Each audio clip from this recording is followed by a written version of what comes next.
All right. I am going live to a few different places here, and I'm going to kind of start over here, going live on TikTok as well. For everyone tuning in, the I'm basically going to be breaking down some business deals here. So I am going on something called Biz Buy Sell to basically look for deals where I could buy a business or just to talk about them a little bit, to give my opinion on them, what I'm thinking about them. I'm going to go ahead and hit live on Instagram here as well. All right. So what I'm doing here is I'm going to go ahead and do a search on something called Biz Buy Sell. So if you're tuning in just now, what I'm doing here is I'm going to do a live search for listings of businesses that are for sale. As you can see here, I'm on something called Biz Buy Sell. I work in mergers and acquisitions, so I help people sell businesses, also talk people through buying businesses. I'm looking at buying a business myself right now. So, a common place that you can find businesses for sale is a business listing site. I'm going to focus on one in particular today. So, it's called Biz Buy Sell. You just go to bizbuysell.com. And I'm in Florida. I'm in Orlando, Florida. So, I'm going to just search in Florida today. I'm going to go ahead and search by all industries. And then it's basically like eBay for businesses. So, you go on here and you can see there's all these different businesses. But if you're looking at buying a business, it's probably better to have a good idea of what you're actually looking for. So what you can do is you can filter it by industry. I have a particular affinity for, I just like service-based businesses. I think they're easy to understand, simple businesses. So if you go onto here, you can see that if you're watching, there are actually just all these listings of businesses that are actually for sale. So let's go ahead and let's look at this dry cleaners. So this is in Pompano Beach, Florida. I'm going to just talk about this a little bit, give a little bit of my opinion on it. So the asking price, which basically means what it's listed for sale for, is $300,000. So they're looking to get $300,000 for this business, and it has cash flow of almost $74,000. So the cash flow is basically the net profit after the owner is getting paid and everything. This is what, if you were to own this business, this is what you would actually take home as the owner. So you always want to understand that, because if you were buying a business for the cash flow, that's what you're actually buying it for. So a couple other things to note here. EBITDA, basically, usually the same thing. You see they're the same number there. Also kind of the same thing as net profit. FF&E is furniture's features and equipment, furniture's fixtures and equipment. My apologies there. So usually that just means any inventory or equipment that comes with the business. So there's about $36,000 of equipment there as well. Rent is $2,000 a month, and it's been around since 2001. So let's just look at a description of it a little bit. So this is interesting. If you're thinking about buying a business, obviously if you kind of think about it from the seller's perspective, the more motivated they are to sell it to you, the more you could probably negotiate a good price. So it looks here like this person is selling because of health issues.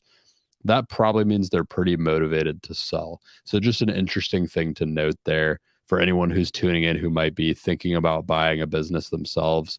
For anyone who's thinking about selling a business, this is something you should be aware of as well. If you're ever listing your business, it might not be to your benefit to say that it's because you have health issues, because that just gives a buyer a potential point to negotiate on. But if you are buying a business, you should take note of things like this and just understand that there's probably a little bit more negotiating room. So let's just read through this a little bit. It looks like it's been around for a while. That's really good. Any business that's been around for a while, you know that it's made it through the ringer. It's made it through tough times. Obviously, there's a big financial crash, 2007, 2008. It made it through that. It's still around. This is a fairly small business, and I want to talk about the multiple here a little bit. So the way that businesses are valuated is it's usually on an actual multiple of the sale. So if we think about this, this is going to sell at more than a 3x multiple. For a business this small, that's actually a pretty big multiple. The average small business like this usually sells at more of like a 2.5 times multiple or something like that. So if I was trying to buy this business, I would probably try to negotiate lower than $300,000 for this business. So altogether, this business, if you're looking at it, it's listed a little bit high. I would also want to know, because it's saying sales were 500 or 600,000 a year before COVID, and the sales now are only 325,000. We're well out of COVID now. I would want to know what's going on, why it hasn't returned, whether there's maybe some competitors that stepped in. Altogether, a lot of red flags with this one. Probably not one that I would want to go for unless they're down to negotiate the price a little bit. Now, if you are trying to buy a business, usually what you would want to do, and I'm having a tough time pulling down to it, but as you can see, it's actually it shows who it's listed by. So let me see if I can zoom out here. So what you would actually do is if you wanted to inquire about this business, you could submit a form. I personally don't like doing that if I have the option. I like to just get the person's phone number. So sorry for putting you on the live, Robert, but you are online on the internet here. But you would basically just find whoever listed the business, give them a call up, just ask about the business a little bit. And then, of course, if you're in town, a lot of times they'll give you the option to go check the place out and you can kind of do an assessment from there. So let's move on to a different business. I will say dry cleaners is a good example. It's a pretty common type of business, probably one you could find pretty much anywhere that you live, and maybe a good one to start out with if you're buying your first business. Now, one thing, I'm not going to analyze this one. I actually don't like the idea of buying a franchise personally. I'm looking to buy a business that I'm either looking to start or buy a business that I can eventually sell for a lot of money. And I know some people that have tried to either buy a business and then sell it, or start a business and then sell it. That's a franchise. And usually there's a lot of difficulties, a lot of red tape if you're trying to sell a franchise. That just makes it difficult to do. So let's look at another one that's not a franchise. As you can see, there's a lot of franchises. Sometimes you can actually filter out franchises. So I'm going to see if I can do that. So it's good to always go into the filters and just be very specific about what you are and are not looking for. So I'm going to do hide new franchise opportunities and let that filter out a little bit of them. And then let's see what we're looking at. It's still going to show some of them. I've found a lot of times pool routes, even if they don't say they're franchises, are probably a franchise. See, this one doesn't say it, but I can just tell it probably is from experience of looking at a lot of these. But let's look at this one. Now, I'll say right off the bat, this one might also be a franchise. If you see really, really round numbers like this, that's usually in established very recently, that's usually a tip off that it's some kind of franchise, especially if they're not even showing the EBITDA or anything like that. So I usually like to just go in and search here. I might even do like a Command F and just put in the word franchise. And you can see that it looks like it might be a franchise. Yep, the franchisee. So I'm going to go ahead and skip this one as well, kind of move on to the next. Although I will say a window cleaning business, probably a good solid business to own if it wasn't a franchise, because window cleaning is the type of thing. It's a good, just boring business that's always going to be around. Now let's look at this truck and freight company. Trucking companies are really popular right now. One thing, now this is something to look out for. This might just be a marketing gimmick. You never know. But if the price has actually been reduced, that to me is an opportunity for you to kind of go in and ask a little bit about how long it's been on the market, why the price has been reduced, and you might find out some information that helps you negotiate the price even a little bit more. So let's look at this one a little bit. This is a much bigger business than we looked at before. This is an asking price of 1.65 million, $631,000 in cash flow. I don't have my calculator pulled up off the top of my head, but that's less than a 3 times multiple on the cash flow. So this is actually probably a pretty decent deal. This is one that it just seems like a decent, solid size business as well. Another thing to look for here, we didn't see this in the dry cleaner one, but if it says seller financing is available, that is a really good thing if you're trying to buy a business. That just gives you a lot of flexibility. All that means is that you don't have to pay the whole $1.65 million right there on the spot, but you might be able to put it kind of like buying a house. You could probably put a down payment down and then let the rest of it be financed by the seller. So let's say that you were buying it for this 1.65 million and they were offering 50%, or let's call it, let's say they were offering 50% seller financing. So you would basically just divide the 1.65 million by 2, and half of that is what you would pay as the down payment, and then the rest of it you would basically pay them in maybe monthly or yearly installments over the rest of that time. So let's look at this a little bit. It's a profitable business, excellent reputation, high quality service. It's been around since 2018.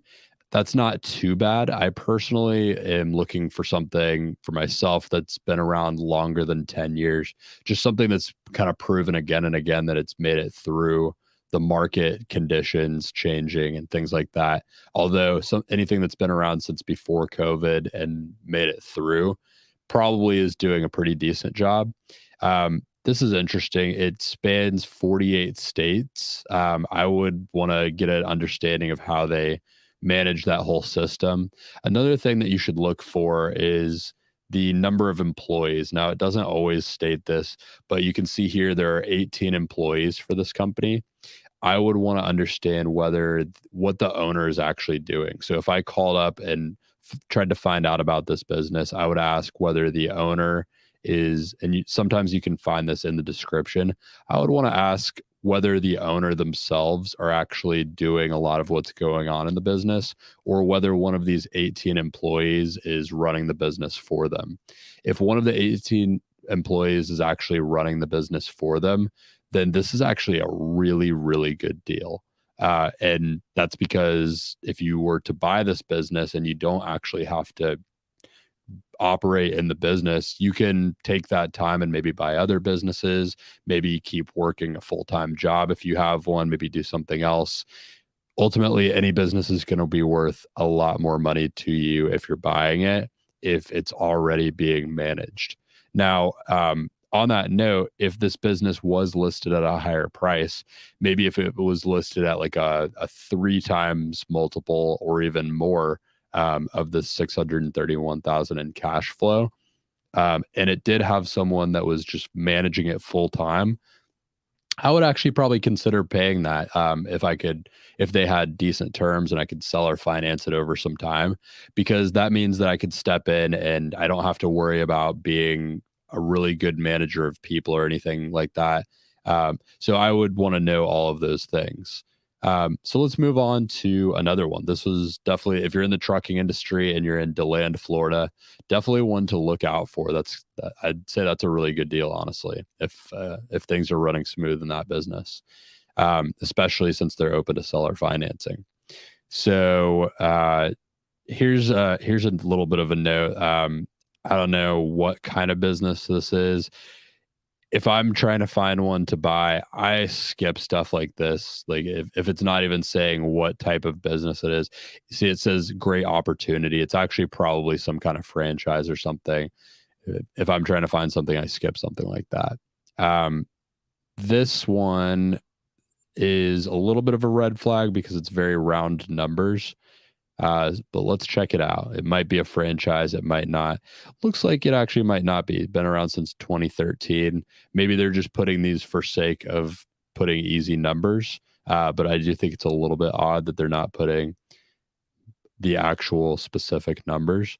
But let's see here. Commercial cleaning company. Cleaning is something I would definitely be open to if I was looking to buy a business. Very boring business, obviously, but it's boring because it's needed by everyone. It's the type of thing that's going to be around for a while.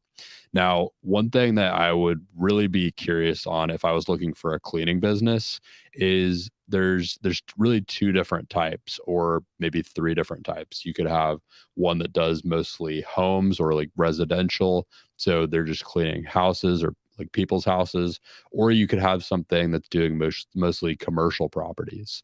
Now, one, in my opinion, is a lot more valuable than the other. I would much rather have a commercial cleaning company than a residential cleaning company, because most of the time you'll find with anything that's commercial services, the contracts that they have with whoever they're doing cleaning for are just a little bit more solid. They probably have like at least monthly, if not maybe yearly contracts. So if you were to buy a business like this, you can actually feel secure in the money that it's going to be making. So if you look in here, it says it was started 11 years ago. We clean nearly all types of commercial spaces, churches, schools, medical facilities. So if I was calling them up and asking about it, I would want to know if the cash flow, the 300,000 in cash flow that they have already, I would want to know if that's already mostly commercial contracts or if it's just something they do.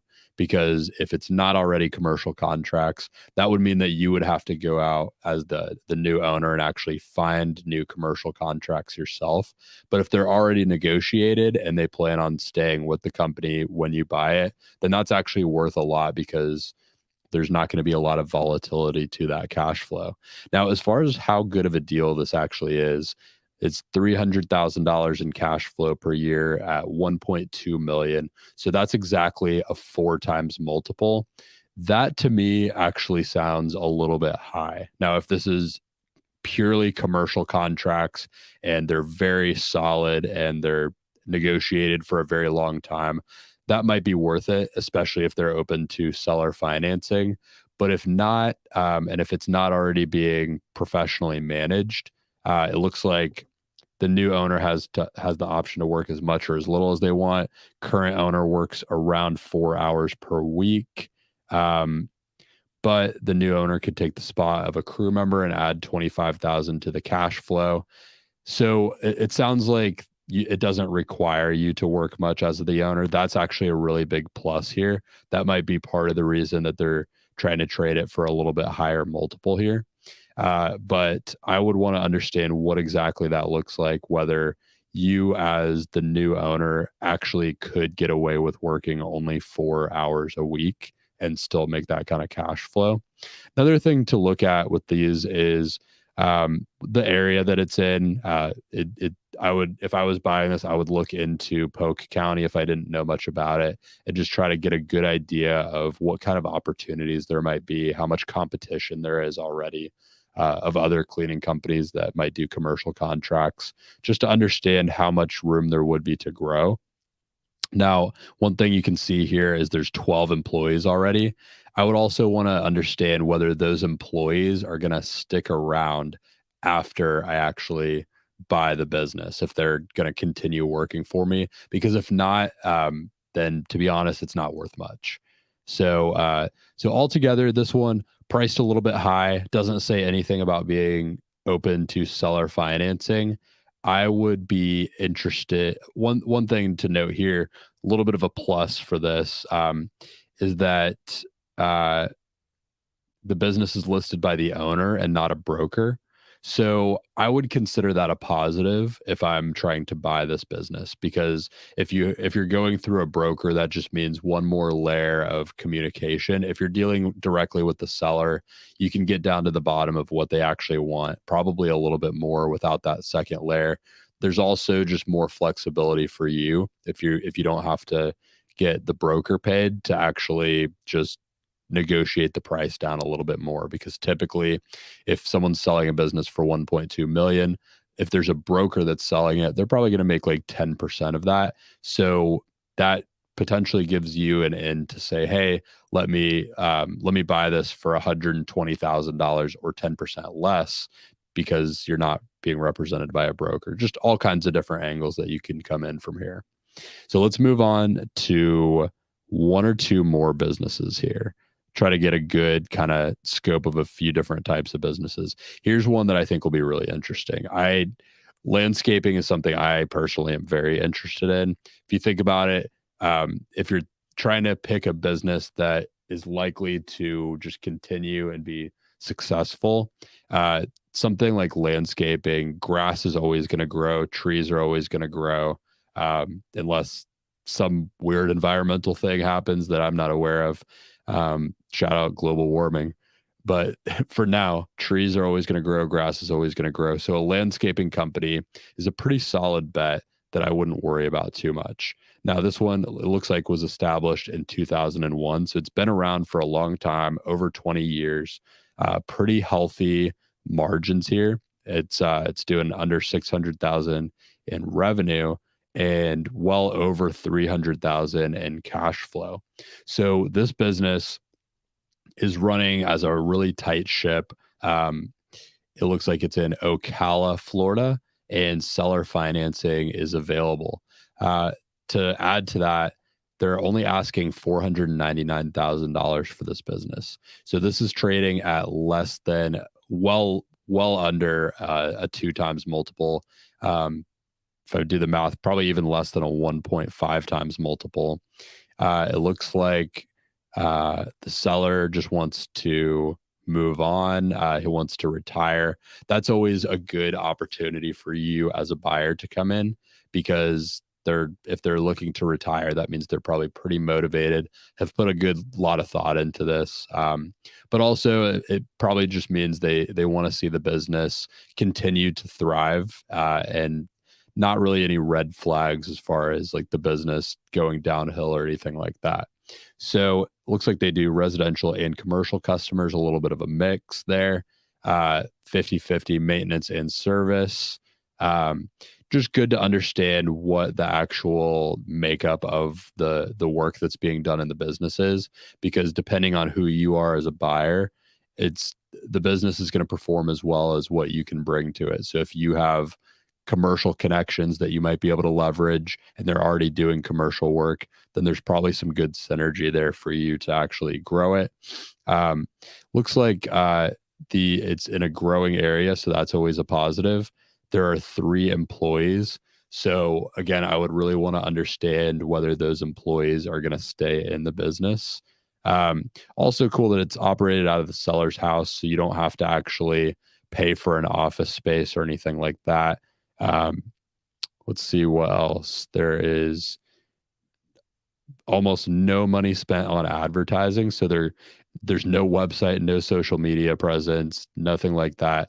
So it sounds like you could do a lot by just doing some marketing for this business. It sounds like it's been built by word of mouth. The seller is open to some seller financing with as little as 10% down and offering some training as well. So altogether, of the businesses we've looked at so far, this is probably my favorite. Looks like it is represented by a business broker. So you'd want to reach out to them, just kind of get an idea of what the deal is, how long it's been on the market, that type of thing. But I'm going to go ahead and move on to one more business. We will round it out by just looking at one more. So let's try to look at something a little bit different here.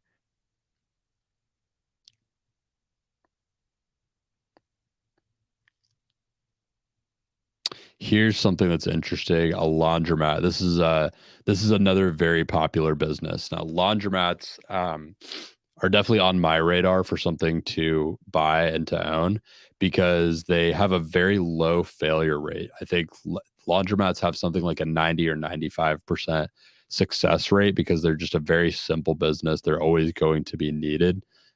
Very low upkeep and just not a lot of complexity to running the business. Here's something that's a pretty major red flag to me here, though.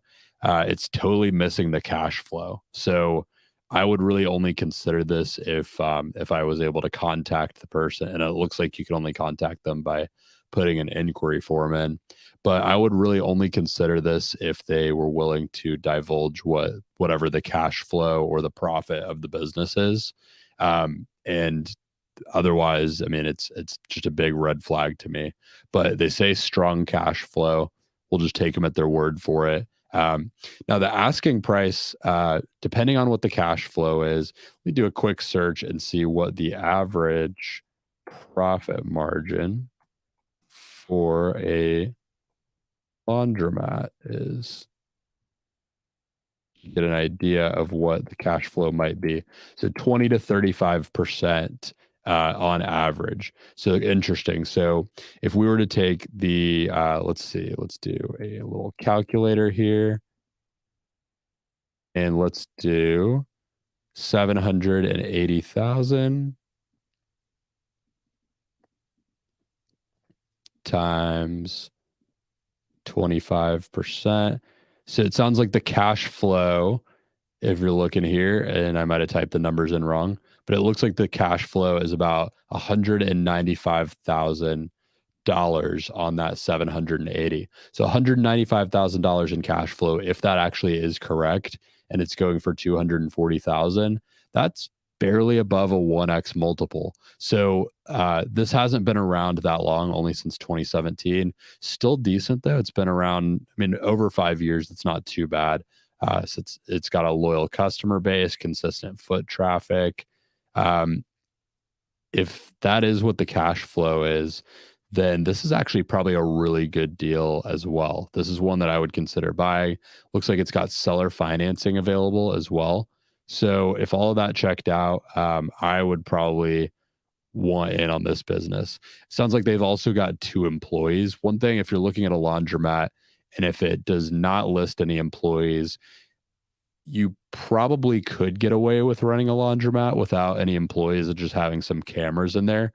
Be kind of sketchy, but the problem with that is if it doesn't have any listed and you're trying to grow this business, you're probably going to want to put some employees in, and that would ultimately reduce whatever the cash flow is. So I like that it has 2 employees in place already. The lease expiration is later this year, though. So I would want to get a good idea of whether that lease is open to being renegotiated, if it could go ahead and be renegotiated before closing on this business, because otherwise you run the risk of reducing your cash flow again if the landlord wants to increase the rent. They also say they're willing to train for up to 60 days. And for something as simple as a laundromat, that's pretty helpful. Now, a little bit of a red flag here, though, is they're facing challenges with managing the employees. So I would want to know more about that personally.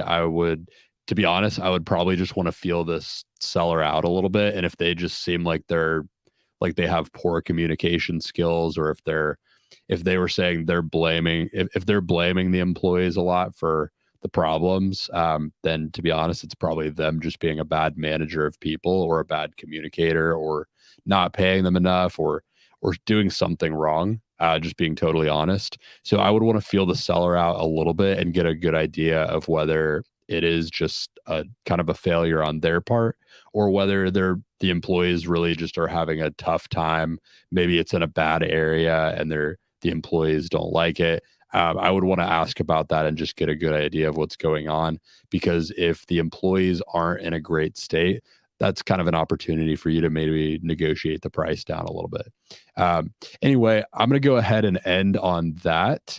If you've been tuning in, whether you're looking to buy a business or you're looking to sell a business, hopefully you learned something from just the way that businesses are valued, or what types of things come into play when you're negotiating a business deal. Just a little bit about me. I have owned a few different businesses. I've sold a couple myself that I've owned myself. I've also helped a bunch of people sell their businesses, and I regularly advise on people selling their businesses for more money and on better terms. So I'm very passionate about this industry, and I'm actively looking to buy a business.